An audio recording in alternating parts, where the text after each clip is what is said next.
উত্তরের ৪ জেলায় এনসিপির জনসংযোগ পথসভা পাবনা থেকে রাতেই পৌঁছাবে কুষ্টিয়ায়। জুলাই ঘোষণাপত্রের দাবিতে ৩ আগস্ট ঢাকা আসার আহ্বান। এই অভ্যুত্থানের একটা স্বীকৃতি প্রয়োজন, সেই স্বীকৃতির জন্য অবশ্যই মানুষ ৩ আগস্ট ঢাকায় আসবে। যে সকল ভাইয়েরা বোনেরা নেমে এসেছিল, যে সকল মানুষ শহীদ হয়েছিল, তাদের সেই শহীদি মর্যাদা রাষ্ট্রকে দিতে হবে। কিছু বিষয়ে দ্বিমত থাকলেও জুলাইয়ের সনদ ঘোষণার ব্যাপারে আশাবাদী কমিশন। জরুরি অবস্থা জারির বিধান পরিবর্তনে একমত হলো দলগুলো। উপজেলা পর্যায়ে আদালত স্থানান্তর করা, সম্প্রসারণ করা, যাতে সালিসি আদালত কার্যকর ভূমিকা পালন করে সে ব্যাপারে বিশেষ ভূমিকা নিতে হবে। ফেব্রুয়ারিতেই নির্বাচন আয়োজন করবে অন্তর্বর্তী সরকার, আশা বিএনপির। ভোটের পরিবেশ নিয়ে সংশয় জামায়াতের। যত নির্বাচনের দেরি হবে তত বাংলাদেশ পিছিয়ে যাবে। নির্বাচন যেন তেন নির্বাচন না হয়, তো যেন তেনর অর্থই হলো কোনো দিকে প্রশাসন ঝুঁকে পড়বে, নিরপেক্ষ হবে না। মানবতা বিরোধী অপরাধ মামলায় শেখ হাসিনার বিরুদ্ধে অভিযোগ গঠনের আদেশ বৃহস্পতিবার। রাজাকারের বাচ্চা বক্তব্যের অপব্যাখ্যা হয়েছে, দাবি আসামি পক্ষের আইনজীবীর।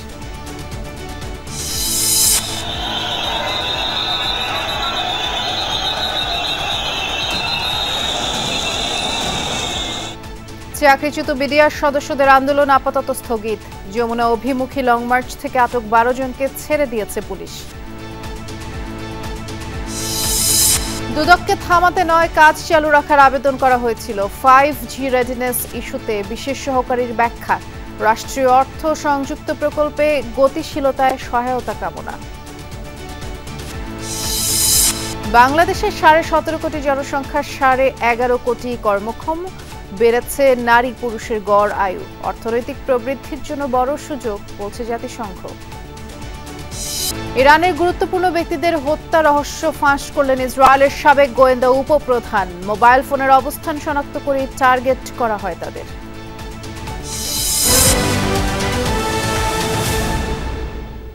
শিরোনামগুলো শুনছিলেন, নুসরাত বৃষ্টি আপনাদের সাথে আছি।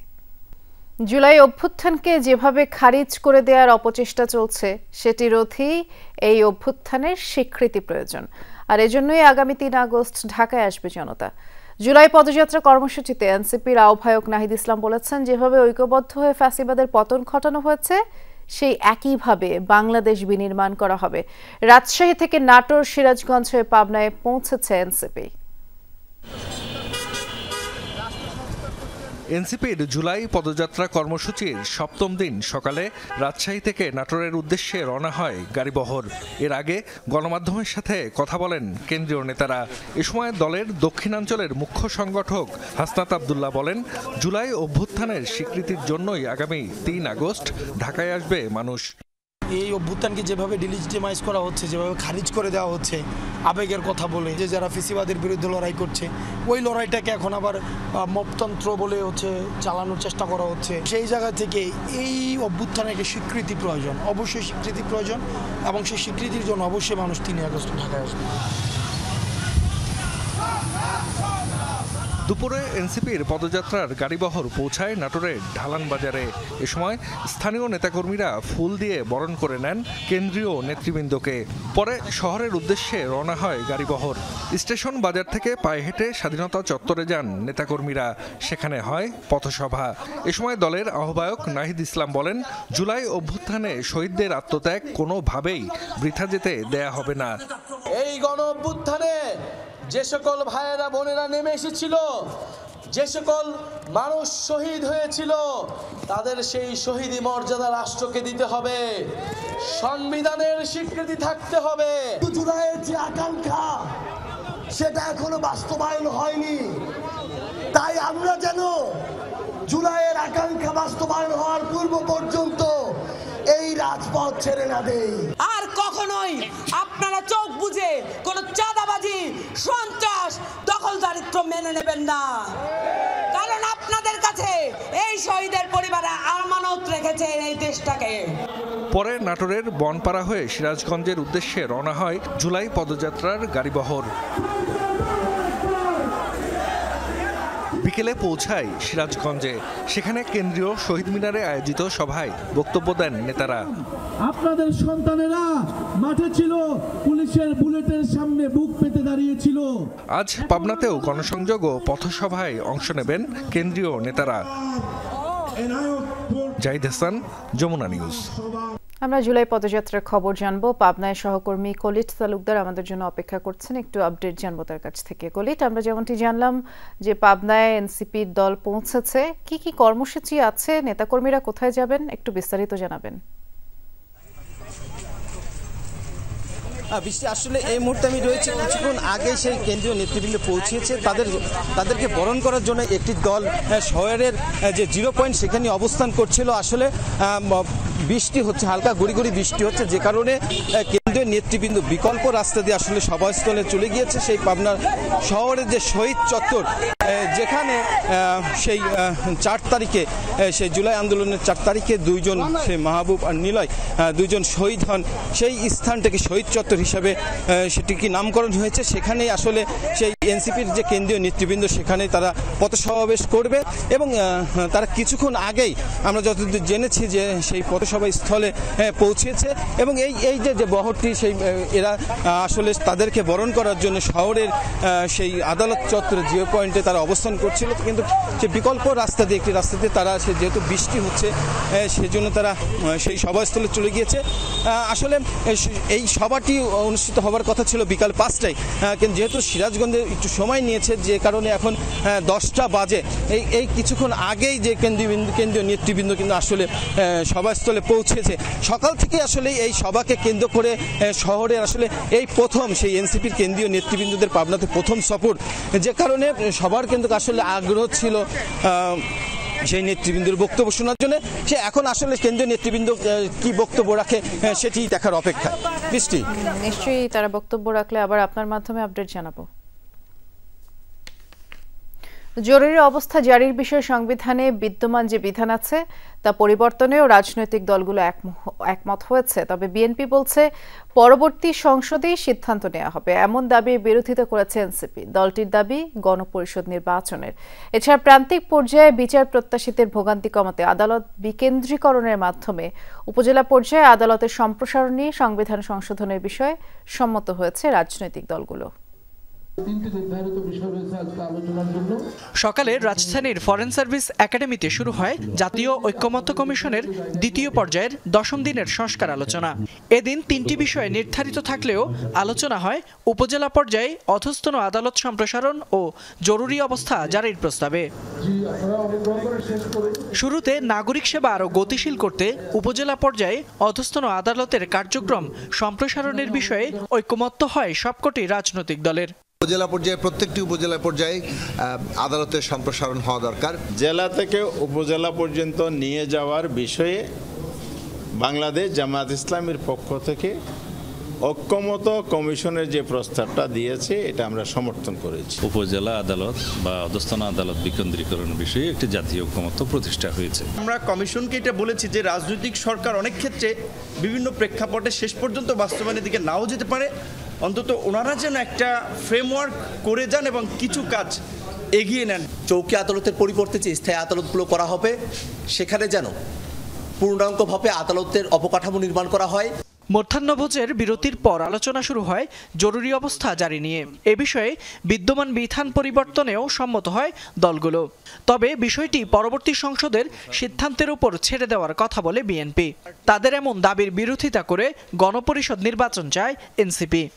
প্রেসিডেন্ট মন্ত্রী পরিষদের লিখিত অনুমোদনের ভিত্তিতেই জরুরি অবস্থা ঘোষণা করবেন, এটা প্রস্তাব আমরা একটা দ্বিমত করেছি। এই বিস্তারিত বিষয়গুলো পরবর্তীতে জাতীয় সংসদে আলোচনা ক্রমে একটা বিস্তারিত ডিবেটের মধ্য দিয়ে সেটা নির্ণয় করা সঠিক হবে। সংস্কার বিষয়টাকে পার্লামেন্টের দিকে ঠেলে দেওয়ার চেষ্টা করা হয়েছে। অবশ্যই বাংলাদেশে নতুন কাঠামোকে বাস্তবায়ন করতে, নতুন বন্দোবস্তকে বাংলাদেশের রাজনীতির জন্য কার্যকর করতে গণপরিষদ নির্বাচন আয়োজন করতে হবে। সংলাপ শেষে কমিশনের সহসভাপতি অধ্যাপক আলী রিয়াজ বৈঠককে ফলপ্রসূ বলে উল্লেখ করেন। জানান, জরুরি অবস্থা ও আদালতের কার্যক্রম সম্প্রসারণ ইস্যুতে হয়েছে ঐকমত্য। রাজনৈতিক দল ও জোটগুলো উপজেলা পর্যায়ক্রমে অধস্থন আদালত সম্প্রসারণের ক্ষেত্রে একমত পোষণ করেছে। জরুরি অবস্থা কোনো অবস্থাতেই কোনো পরিস্থিতিতেই রাজনৈতিকভাবে ব্যবহৃত না হয় সেটা নিশ্চিত করার বিষয়ে ঐকমত্য হয়েছে। কমিশন দলগুলোর আকাঙ্ক্ষা ধারণে সর্বোচ্চ চেষ্টা করছে বলে জানান অধ্যাপক আলী রিয়াজ। বলেন, ঐকমত্যে পৌঁছানো না পর্যন্ত সংস্কার আলোচনার ইতিবাচক এই ধারা অব্যাহত থাকবে। অব্যাহতভাবে আগামী দিনগুলোর আলোচনায় আমরা জাতীয় সনদ তৈরির ক্ষেত্রে আরও অনেকটা পথ অগ্রসর হতে পারব। ফয়সাল মাহমুদ, যমুনা নিউজ, ঢাকা। ফেব্রুয়ারিতে নির্বাচনের প্রতিশ্রুতির জন্য অন্তর্বর্তী সরকারকে ধন্যবাদ জানিয়েছেন বিএনপি মহাসচিব মির্জা ফখরুল ইসলাম আলমগীর। দলের চেয়ারপারসন খালেদা জিয়ার সুস্থতা কামনায় সিলেটে দোয়া মাহফিল ও আলোচনা সভায় যোগ দিয়ে মির্জা ফখরুল বলেছেন, বাধা বিপত্তি পেরিয়ে বিএনপির নেতৃত্বেই হবে নতুন বাংলাদেশ। গণ অভ্যুত্থান যে নতুন পথ দেখিয়েছে তা বাস্তবায়নে সবার প্রতি আহ্বানও জানান তিনি। শহীদ প্রেসিডেন্ট জিয়াউর রহমানের মাগফেরাত কামনা ও বিএনপি চেয়ারপারসন খালেদা জিয়ার রোগ মুক্তির জন্য দোয়া মাহফিল সহ আরও কয়েকটি অনুষ্ঠানে যোগ দিতে সিলেটে পৌঁছেন মহাসচিব মির্জা ফখরুল ইসলাম আলমগীর। স্থানীয় কমিউনিটি সেন্টারে দোয়া ও আলোচনা সভায় যোগ দেন মির্জা ফখরুল সহ কেন্দ্রীয় ও স্থানীয় নেতারা। এ সময় নির্বাচন পেছানোর ইস্যুতে একটি দলকে দায়ী করেন তারা। একই দল বারবার বলতেছে নির্বাচন হবে, আবার বলছে এ অবস্থায় নির্বাচনে যাওয়া যায় না, আবার বলছে পিআর পদ্ধতি। এই নাম বাংলাদেশের লোক কখনো শুনে নাই। আমি চ্যালেঞ্জ করে বলতে পারি, যারা পিআর পদ্ধতির কথা বলছে তারাও পিআর সম্বন্ধে সঠিকভাবে জানে না। আওয়ামী লীগ এদেশ থেকে চলে যায় নাই, আওয়ামী লীগের টাকাও শেষ হয়ে যায় নাই। এই লুটের টাকা এবং অন্ধকারে থেকে এই যে দল ঘোলাপানি সৃষ্টি করছে, এই ঘোলাপানিতে তারা স্বীকার করতে পারে। প্রধান অতিথির বক্তব্যে বাংলাদেশ নিয়ে বিএনপির স্বপ্ন তুলে ধরেন মির্জা ফখরুল। তবে বিষয়টা যে সহজ হবে না তারও ব্যাখ্যা করেন তিনি। 31 দফার মধ্যেই আছে বাংলাদেশের ভবিষ্যৎ। এই 32 দফার মধ্যেই আছে নতুন বাংলাদেশের স্বপ্ন, যে স্বপ্ন আমাদেরকে সামনের দিকে এগিয়ে নিয়ে যাবে। আমাদের ছেলেরা তৈরি হয়ে গেছে, তারা এখন সামনের দিকে এগোতে চায়। সেই জন্যই বিএনপিকে সেই দায়িত্ব নিতে হবে। ফেব্রুয়ারিতে নির্বাচনের প্রতিশ্রুতির জন্য অন্তর্বর্তী সরকারকে ধন্যবাদ দেন মির্জা ফখরুল। সেই সাথে প্রস্তুতি নিতে বলেন নেতাকর্মীদের। নির্বাচিত সরকারের চাইতে শক্তিশালী কোন সরকার হতে পারে না। যত নির্বাচনের দেরি হবে তত বাংলাদেশ পিছিয়ে যাবে। বিনিয়োগ আসবে না, ইনভেস্টমেন্ট হবে না, আমার ছেলেদের জব অপরচুনিটি তৈরি হবে না। সবশেষ জেলা বিএনপি আয়োজিত জুলাই আন্দোলনে শহীদ পরিবারগুলোকে সম্মাননা প্রদান অনুষ্ঠানে যোগ দেন দলের মহাসচিব। মাহবুবুর রহমান রিপন, যমুনা নিউজ, সিলেট। নির্বাচনের পরিবেশ নিয়ে সংশয় রয়েছে, এখনো লেভেল প্লেইং ফিল্ড তৈরি হয়নি বলে মন্তব্য করেছেন জামায়াতে ইসলামীর সেক্রেটারি জেনারেল মিয়া গোলাম পরোয়ার। সকালে সোহরাওয়ার্দী উদ্যান পরিদর্শন শেষে সাংবাদিকদের প্রশ্নের জবাবে তিনি এমন মন্তব্য করেন। এখানেই 19 জুলাই জাতীয় সমাবেশে ডাক দিয়েছে দলটি। গোলাম পরোয়ার জানান, নির্বাচনের পরিবেশ যাতে অবাধ এবং নিরপেক্ষ হয় সেই দাবি জানানো হবে সমাবেশ থেকে। আর 7 দফা দাবি জানানো হবে। বলেন, নির্বাচন পেছানোর কোনো বক্তব্য জামায়াত দেয়নি, তারা কেবল ভোটের আগে প্রয়োজনীয় সংস্কারের উপর গুরুত্ব দিয়েছেন। এ মাসে জুলাইয়ের সনদ ঘোষণার দাবি জানান তিনি। অন্তর্বর্তী সরকার আইন শৃঙ্খলা বাহিনী এই জনসভা সফল করতে সব ধরনের সহযোগিতা করবে বলে আশা প্রকাশ করেন গোলাম পরোয়ার। আমরা বলেছি, আমাদের আমির সাহেব বলেছেন নির্বাচন আমরা চাই, কিন্তু সেই নির্বাচন যেন তেন নির্বাচন না হয়। তো যেন তেনর অর্থই হলো কোনো দিকে প্রশাসন ঝুঁকে পড়বে, নিরপেক্ষ হবে না, আবার ইলেকশন ইঞ্জিনিয়ারিং হবে, আবার প্রশাসন জবরদস্তি করবে, কেন্দ্র দখল হবে। এই জাতীয় ইলেকশনকে আমাদের আমিরে জামাত মিন করেছেন যে নির্বাচন আমরা হতে দেব, কিন্তু যেন তেন নির্বাচন হতে দেব না। আর যারা করবেন আমরা তাদেরকেও মেনে নেব না। সাবেক প্রধানমন্ত্রী শেখ হাসিনা, আসাদুজ্জামান খান কামাল, চৌধুরী আবদুল্লাহ আল মামুনের বিচার শুরু হবে কিনা বৃহস্পতিবার জানা যাবে। সোমবার শুনানি শেষে আদেশের এই দিন ধার্য করেন আন্তর্জাতিক অপরাধ ট্রাইব্যুনাল। এর আগে শেখ হাসিনা ও কামালকে নিরপরাধ দাবি করে মামলা থেকে অব্যাহতির আবেদন করেন রাষ্ট্র নিযুক্ত আইনজীবী। তবে সুযোগ থাকলেও মামলা থেকে অব্যাহতি চেয়ে কোনো আবেদন বা শুনানি করেননি সাবেক আইজিপি চৌধুরী আবদুল্লাহ আল মামুনের আইনজীবী। জুলাই আন্দোলনে ১৪০০-এর বেশি মানুষকে হত্যার মূল আসামি সাবেক প্রধানমন্ত্রী শেখ হাসিনা। আন্দোলন দমাতে হামলা, মামলা আর গুম হত্যার মাস্টারমাইন্ড হিসেবে তার বিরুদ্ধে মানবতা বিরোধী অপরাধের অভিযোগে ট্রাইব্যুনালে চলছে বিচার কাজ। সোমবার জুলাই-আগস্টের মানবতা বিরোধী অপরাধের মামলায় শেখ হাসিনা, সাবেক স্বরাষ্ট্রমন্ত্রী আসাদুজ্জামান খান কামাল, সাবেক আইজিপি চৌধুরী আব্দুল্লাহ আল মামুনের বিরুদ্ধে অভিযোগ গঠনের শুনানি শেষ হয়েছে। তাদের বিচার শুরু হবে কিনা 10 জুলাই বৃহস্পতিবার ফয়সালা জানাবেন আন্তর্জাতিক অপরাধ ট্রাইব্যুনাল। তাহলে কি রাজাকারের নাতিপুতিরা পাবে? এদিন শেখ হাসিনা আসাদুজ্জামান খান কামালের অব্যাহতি চেয়ে আবেদন করেন রাষ্ট্রনিযুক্ত আইনজীবী। ট্রাইব্যুনালে তিনি বলেন, আন্দোলনকারীদের রাজাকারের বাচ্চা বলেননি শেখ হাসিনা। তার বিরুদ্ধে আনা অভিযোগ উদ্দেশ্য প্রণোদিত বলেও দাবি তার। পাশাপাশি ছাত্র জনতাকে হত্যার নির্দেশ দেননি বলেও দাবি করেন তিনি। তার বিরুদ্ধে যে সমস্ত কথাবার্তা এসছে সেগুলো কল্পিত, উদ্দেশ্য প্রণোদিত, রাজনৈতিক উদ্দেশ্য প্রণোদিত এবং যেগুলো কোনো সত্যিকারের ভিত্তি নাই। আর তার প্রতি রাজনৈতিকভাবে ঈর্ষান্বিত হইয়া এই মামলাটার আনয়ন করা হয়েছে। রাষ্ট্রনিযুক্ত আইনজীবীর বক্তব্যের জবাব দেন চিফ প্রসিকিউটর। তিনি বলেন, অভিযোগ সত্য নাকি মিথ্যা এর প্রমাণ হবে সাক্ষ্য প্রমাণে। বিচার শুরু হবে চার্জ গঠনের মধ্য দিয়ে। অতএব চার্জ গঠন না হলে এই কথাগুলো উনি যে বলছেন বা আমরা যে কথাগুলো অভিযোগগুলো এনেছি এটা সত্য কি নয় সেটি নিরূপণ হবে বিচারে। এদিন হাজির করা হয় সাবেক পুলিশ মহাপরিদর্শক চৌধুরী আব্দুল্লাহ আল মামুনকে। তবে তিনি মামলা থেকে অব্যাহতি চেয়ে কোনো আবেদন করেননি। জুলাই-আগস্টে হত্যাযজ্ঞ চালাতে নির্দেশনা, উস্কানি, প্ররোচনা, সম্পৃক্ততা সহ 5টি অভিযোগ আনা হয়েছে শেখ হাসিনা, আসাদুজ্জামান খান কামাল ও চৌধুরী আব্দুল্লাহ আল মামুনের বিরুদ্ধে। মানুল মারুফ, যমুনা নিউজ, ঢাকা।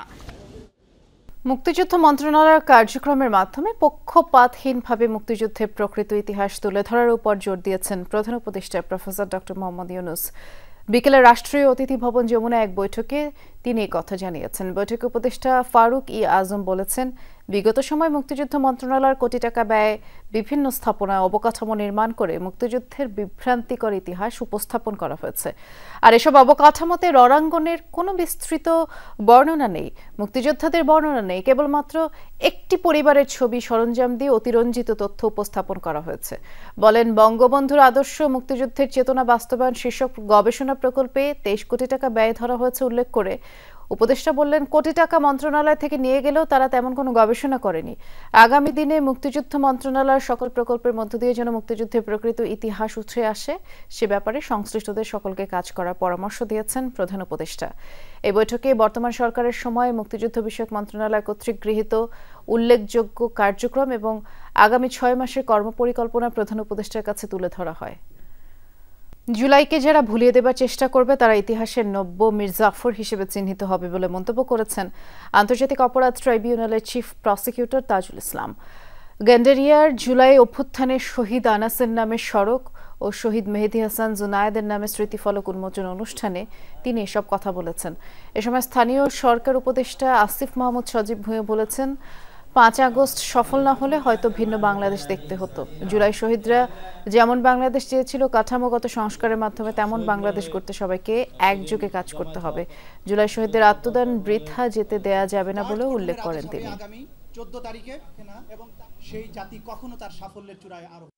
এই জুলাইকে যারা ভুলিয়ে দেওয়ার চেষ্টা করবে, এই জুলাইকে যারা ম্লান করার চেষ্টা করবে, এই জুলাইয়ের স্বপ্ন বাস্তবায়নের জন্য যারা বাধা হয়ে দাঁড়াবে, আমি মনে করি এই শতাব্দীর নবম মীর জাফর হিসেবে তারা চিহ্নিত। যেই বাহিনী আমাদের নিরাপত্তায় রয়েছে তাদের হাতে শহীদ হতে না হয় সেজন্য বিচার নিশ্চিত করা থেকে শুরু করে কাঠামোগত সংস্কারের মাধ্যমে সেরকম একটি বাংলাদেশ গড়ার লড়াই আমাদেরকে চালিয়ে যেতে হবে। চাকরিচ্যুত সাবেক বিডিআর সদস্যদের কর্মসূচি আপাতত স্থগিত ঘোষণা করেছেন আন্দোলনকারীরা। তারা জানায়, অনেকে আহত হওয়া এবং তৃণমূলের সদস্যদের একত্রিত করার লক্ষ্যে আপাতত সাবেক বিডিআর সদস্যদের কর্মসূচি স্থগিত রাখা হয়েছে। এদিকে আন্দোলন থেকে আটককৃত 12 জনকে ছেড়ে দেওয়া হয়েছে। সকালে 3 দফা দাবিতে পদযাত্রা করে অন্তর্বর্তী সরকারের প্রধান উপদেষ্টা সরকারি বাসভবন যমুনার দিকে যাওয়ার পথে পুলিশের বাধার মুখে পড়েন। তাদের ছত্রভঙ্গ করতে জলকামান ও সাউন্ড গ্রেনেড ব্যবহার করে পুলিশ। এতে পুলিশ সদস্য সহ কয়েকজন বিডিআর সদস্য আহত হয়েছেন। এ সময় ব্যারিকেড ভাঙার চেষ্টা করলে তাদের ছত্রভঙ্গ করতে জলকামান ও সাউন্ড গ্রেনেড ছুড়ে পুলিশ। পরে মৎস্য ভবন মোড়, কাকরাইল আশপাশে ছত্রভঙ্গ হয়ে যায় আন্দোলনকারীরা। পুলিশ সদস্য সহ কয়েকজন চাকরিচ্যুত বিডিআর সদস্য আহত হন। বারবার সময় দেওয়া হলো, তারা সড়ক ছেড়ে যায়নি, তাই কিছুটা বল প্রয়োগ করে সরিয়ে দেওয়া হয়েছে তাদের, এমনটি বলেছে পুলিশ। আমাদেরকে গ্রেনেড সাউন্ড মেরেছে এবং পাথর নিক্ষেপ করেছে, টিএসএল মেরেছে, এই যে রক্ত। আমরা কিন্তু কোনো অপ্রীতিকর ঘটনা ঘটাই নাই, সাংবিধানিকভাবে দাবি আদায়ের জন্য আসছি। 10 মিনিট সময়ও দিয়েছি যে ঠিক আছে 10 মিনিট সময় দিলাম, এর মধ্যে না গেলে কিন্তু আমরা অবৈধ জনতা ঘোষণা করব। তো ওরা আসলে কোনোভাবে শুনবে না, ওরা শেষ পর্যন্ত থাকবে। তো এরপরে যেটা হয় আমরা ডিসপার্স করার জন্য যেটা করার দরকার, ওরার কারণ বা ওই যে সাথে বোম যেটা ওই যে সাউন্ড গ্রেনেড এটা মারা হয়েছে। এরপরে আমরা পুশ করে কিন্তু হার্ড লাইনে যাই না, আমরা কিন্তু আস্তে আস্তে ঠেলে তাদেরকে সরাইছি। এখন রাস্তা ক্লিয়ার। 5G রেডিনেস প্রকল্প এর সিংহভাগ অর্থ খরচ হয়েছে, আমদানি করা হয়েছে যন্ত্রপাতিও। এই অবস্থায় রাষ্ট্রীয় অর্থের অপচয় রোধ ও সংযুক্ত অন্যান্য প্রকল্প গতিশীল করতে দুদকের সহায়তা প্রয়োজন। বিকেলে সাংবাদিকদের এই তথ্য জানান প্রধান উপদেষ্টার বিশেষ সহকারী ফয়েজ আহমদ তৈয়ব। বলেন, পাশাপাশি তদন্ত কার্যক্রম চালু রাখতে হবে। রাষ্ট্রায়ত্ত প্রতিষ্ঠান বিটিসিএল এর 326 কোটি টাকার 5G রেডিনেস প্রকল্পের জন্য দরপত্র প্রক্রিয়া এবং অর্থছাড় সম্পন্ন করে বিগত আওয়ামী লীগ সরকার। টেন্ডারে অনিয়ম এবং ভবিষ্যৎ চাহিদার চেয়ে 5 গুণ বেশি ক্ষমতা সম্পন্ন নেটওয়ার্ক তৈরি করে বিপুল অর্থ অপচয়ের অভিযোগ আমলে নিয়ে তদন্তে নামে দুদক। এরপরেই থমকে যায় প্রকল্পের গতি।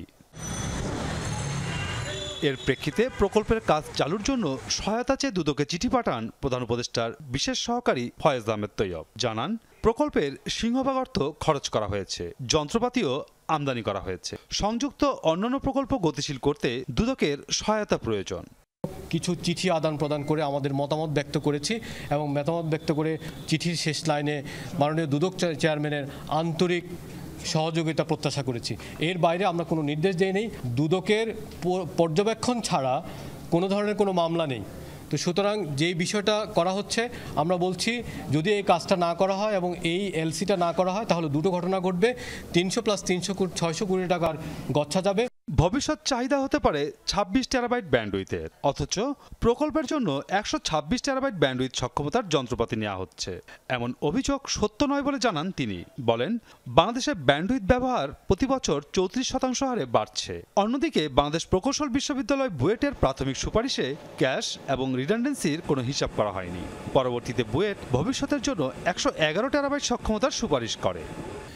বুয়েট একটা স্টাডি করেছে, এই স্টাডি করে দেখিয়েছে 2016-17 সালে যে স্টাডিটা করা হয়েছিল তখন থেকে 10 বা 12 বছর পরে এটা লাগবে 100 টেরাবাইটের বেশি। বছর 34 থেকে 45% একটা হিসাব যোগ করি, তাহলে এই প্রবৃদ্ধি আজ থেকে 12 বছর পরে দাঁড়ায় প্রায় 250 টেরাবাইট। রাষ্ট্রীয় অর্থের অপচয় রোধ করে প্রকল্প চালু করা সম্ভব হলে সরকারের 600 কোটি টাকার সাশ্রয় হবে বলে জানান প্রধান উপদেষ্টার বিশেষ সহকারী। বিটিসিএল তার যে ডিডব্লিউডিএম বাজারে, এই বাজারে দুর্বল হয়ে এখান থেকে মার্কেট আউট হয়ে যাওয়ার একটা সম্ভাবনা আছে। মাসুদুজ্জামান রবিন, আমরা বলতে চাই, যমুনা নিউজ, ঢাকা। প্রধান উপদেষ্টার বিশেষ সহকারী ফয়েজ আহমদের চিঠি দুদকের কার্যক্রমকে বাধাগ্রস্ত করবে না বলে জানিয়েছে দুদক। সংস্থার উপপরিচালক এক ব্রিফিংয়ে সাংবাদিকদের প্রশ্নের জবাব দেন। এই চিঠির প্রেক্ষিতে দুদকের বক্তব্য হলো যে এই চিঠির প্রেক্ষিতে দুদক কোনো প্রকার চাপ অনুভব করছে না এবং এই বিষয়ে যে দুদকে যে অনুসন্ধান কার্যক্রম চলছিল সেটা স্বাভাবিক গতিতেই চলমান থাকবে। ভরা মৌসুমে চালের দাম অনেক বেশি বাড়ছে, কথাটা পুরোপুরি ঠিক নয়, কিছুটা বেড়েছে, আর যেন না বাড়ে তা নিয়ে নজরদারি চলছে বলে জানিয়েছেন খাদ্য উপদেষ্টা আলী ইমাম মজুমদার। রাজধানী হোটেল সোনারগাঁয়ে খাদ্য নিরাপত্তা বিষয়ক সেমিনার শেষে সাংবাদিকদের প্রশ্নের জবাবে তিনি বলেছেন, নাগরিক স্বাস্থ্য নিশ্চিতে খাদ্য নিরাপত্তা নিশ্চিত করা দরকার। জাপানের সহায়তায় একটি ঋণ চুক্তি স্বাক্ষরিত হয়েছে। এর ফলে বাংলাদেশে আধুনিক নিরাপদ পরীক্ষাগার নির্মাণ হবে, যার মূল কার্যালয় হবে ঢাকায়। খুলনা, চট্টগ্রামে অত্যাধুনিক ফুড টেস্টিং সিস্টেম চালু করা হবে বলেও জানিয়েছেন উপদেষ্টা। এতে করে খাদ্যের মান নিশ্চিত করার প্রক্রিয়া আরও ত্বরান্বিত হবে। জানান, এটি মূলত BFS এর জাতীয় রেফারেন্স পরীক্ষাগার হিসেবে কাজ করবে। অনেক বেশি কথাটা কিন্তু আপনার সঠিক বলেন না। আপনার সাথে এখানে আমি ডিসএগ্রি করবো। এখানে কিছু বেড়েছে, সামান্য কিছু বেড়েছে। প্রতি বছরের জিনিসপত্র দাম কিছু বাড়ে, তার যাতে না বাড়ে তার জন্য আমরা তীক্ষ্ণ নজর রাখছি, আমরা রক্ত থাকি। 2025 সালে বাংলাদেশের জনসংখ্যা 17,57,00,000-এ পৌঁছেছে, যার মধ্যে 11,50,00,000 মানুষ কর্মক্ষম বয়সের। আর মোট জনসংখ্যার 19% তরুণ জনগোষ্ঠীর, যা অর্থনৈতিক প্রবৃদ্ধির জন্য একটি বড় সুযোগ বলেই মনে করে জাতিসংঘ। তবে প্রথমবারের মতো কোনো রিপোর্টে দেখা গেছে দেশের জনসংখ্যার বার্ধক্যমুখিতা। আর প্রায় 1,20,00,000 মানুষের বয়স এখন 65 বছরের বেশি। পুরুষ ও নারীর গড় আয়ু বেড়ে হয়েছে যথাক্রমে 74 ও 77 বছর। 2025 সালে বাংলাদেশের বর্তমান জনসংখ্যা দাঁড়িয়েছে 17,57,00,000-এ। এই বিশাল জনগোষ্ঠীর 2/3 কর্মক্ষম বয়সের, যা দেশের জন্য এক বিরাট সম্ভাবনা তৈরি করছে। এ তথ্য উঠে এসেছে জাতিসংঘ জনসংখ্যা তহবিল UNFPA প্রকাশিত বৈশ্বিক জনসংখ্যা সম্পর্কিত প্রতিবেদনে। ঢাকায় জাতিসংঘ ভবনের এক অনুষ্ঠানে UNFPA এর প্রতিনিধি ক্যাথরিন ব্রিন জানান, বাংলাদেশের জনসংখ্যার প্রায় 19% বা 3,30,00,000 কিশোর কিশোরী, আর 10 থেকে 24 বছর বয়সী যুব সমাজ 28%, যার সংখ্যা প্রায় 5 কোটি। এটি দেশের অর্থনৈতিক প্রবৃদ্ধির জন্য একটি বড় সুযোগ। বাংলাদেশের জনসংখ্যা বর্তমানে আনুমানিক 1,57,00,000, যার অর্ধেকই নারী এবং 2/3 বা প্রায় 11,50,00,000 মানুষ কর্মক্ষম বয়সী। এটি বাংলাদেশের জন্য এক দুর্দান্ত সুযোগ তৈরি করেছে, যেখানে এই ডেমোগ্রাফিক ডিভিডেন্ডকে কাজে লাগিয়ে দেশের উন্নয়ন ত্বরান্বিত করা সম্ভব। তবে আশা জাগানিয়া তথ্য হলো, দেশের মানুষের গড় আয়ু বেড়েছে। পুরুষ ও নারীর ক্ষেত্রে যথাক্রমে 74 ও 77 বছর, কিন্তু বেড়েছে উদ্বেগও। কারণ দেশের প্রায় 7% অর্থাৎ প্রায় 1,20,00,000 মানুষের বয়স 65 বছরের বেশি। এটা আমাদের জন্য একটু নতুন ডাইমেনশন। অর্থাৎ গ্লোবালি ডেমোগ্রাফাররা বলেন, যদি জনসংখ্যা 7% 65 অ্যান্ড অ্যাবোভ, এটাকে একটা এজিং এর অনসেট বা এটাকে একটা সোসাইটিতে এজিং সোসাইটি সেটা ইন্ডিকেট করে।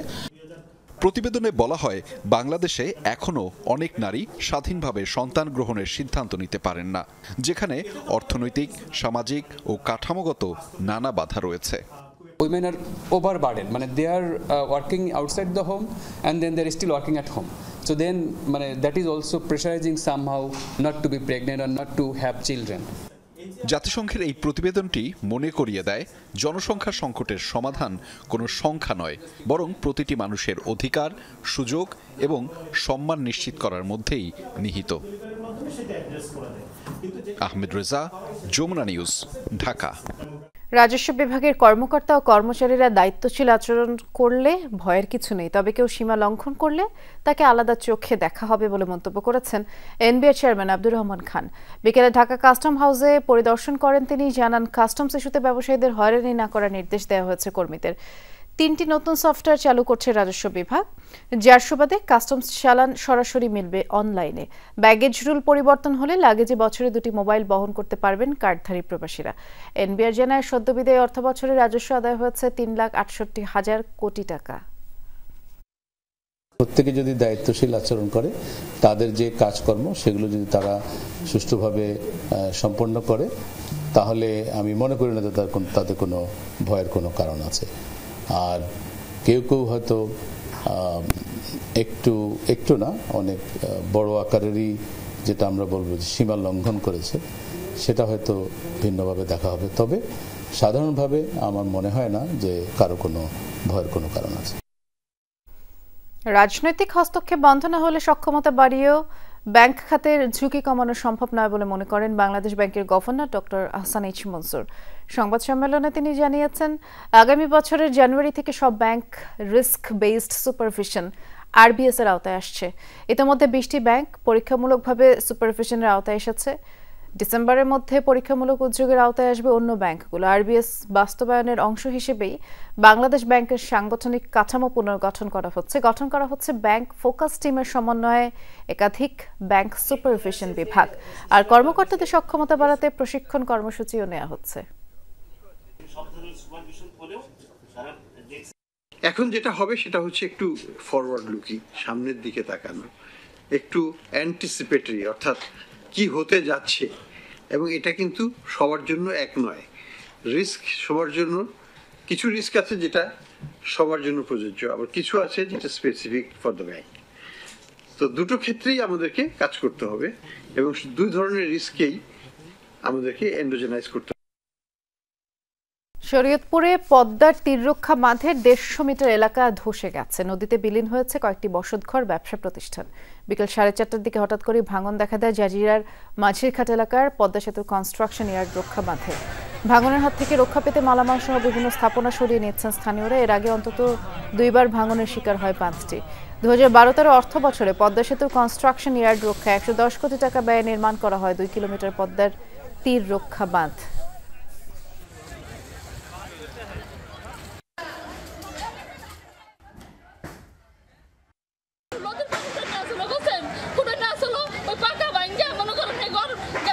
ভাঙনের অবস্থা ভয়াবহঙ্কার, আমরা কোনো রকম জীবন বাঁচাইতে পারতেছি না। ভারী বৃষ্টিতে খুলনা শহরের বেশ কিছু এলাকা তলিয়েছে। বিকেলে বৃষ্টিতে নগরীর রয়্যাল মোড়, পিটিআই মোড়, দোলখোলা, রূপসা সহ বেশ কিছু এলাকায় জলাবদ্ধতা দেখা দেয় এবং বসতবাড়ি আর ব্যবসা প্রতিষ্ঠানে পানি ঢুকে পড়ে। আর এতে করে দুর্ভোগে পড়ে নগরবাসী। জলাবদ্ধতার কারণে যান চলাচল ব্যাহত হয়। এলাকার বেশিরভাগ জানায় সামান্য বৃষ্টিতেই নগরীর বিভিন্ন এলাকায় পানি জমে ওঠে।